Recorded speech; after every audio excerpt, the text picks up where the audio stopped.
Dans cette conférence, je vous propose d'évoquer la conquête de la Lune et plus précisément le programme Apollo.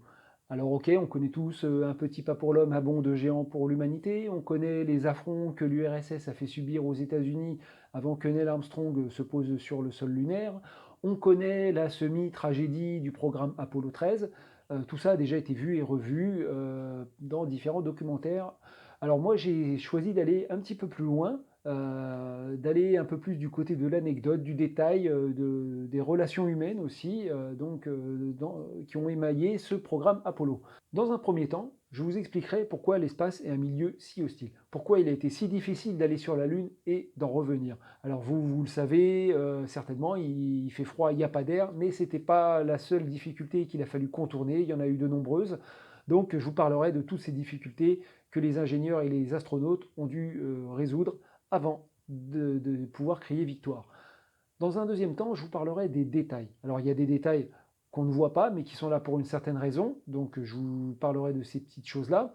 Et dans un deuxième temps, je vous parlerai également de l'importance, parce que parfois certains détails ont été oubliés, négligés, et ils ont eu des conséquences assez importantes, voire catastrophiques. Je vous parlerai ensuite des destins. Certains destins ont été parfois surprenants, il y a eu des clins d'œil, des rencontres, certains marcheurs lunaires dans leur parcours de vie n'étaient absolument pas programmés pour aller sur la Lune, ils étaient même parfois plutôt mal partis dans la vie, et puis à force de travail ou avec la bonne rencontre, leur vie a pris une inflexion différente, et pour les amener à faire quelque chose de très rare dans l'histoire de l'humanité. Alors, il y a eu des rencontres aussi un petit peu inattendues. Alors, je vous parlerai par exemple de Charles Lindbergh, qui donc, a fait la traversée de l'Atlantique dans les années 1920. Charles Lindbergh, qui un jour s'est posé sur la base de Newark. Il en a profité pour rencontrer le directeur de la base, qui lui a présenté son petit dernier, son enfant. Et je pense que Charles Lindbergh à l'époque, était à des millions de kilomètres de se douter que ce petit enfant qui sautait sur ses genoux serait Buzz Aldrin, marcheur lunaire, membre du programme Apollo 11. Je vous parlerai également de Pete Conrad, qui s'est tué tragiquement dans un accident de moto dans la ville de Ojai. Ojai, c'est un nom de ville qui vient d'un dialecte indien, et ce mot-là veut dire la Lune. Pete Conrad est mort au lieu dit la Lune.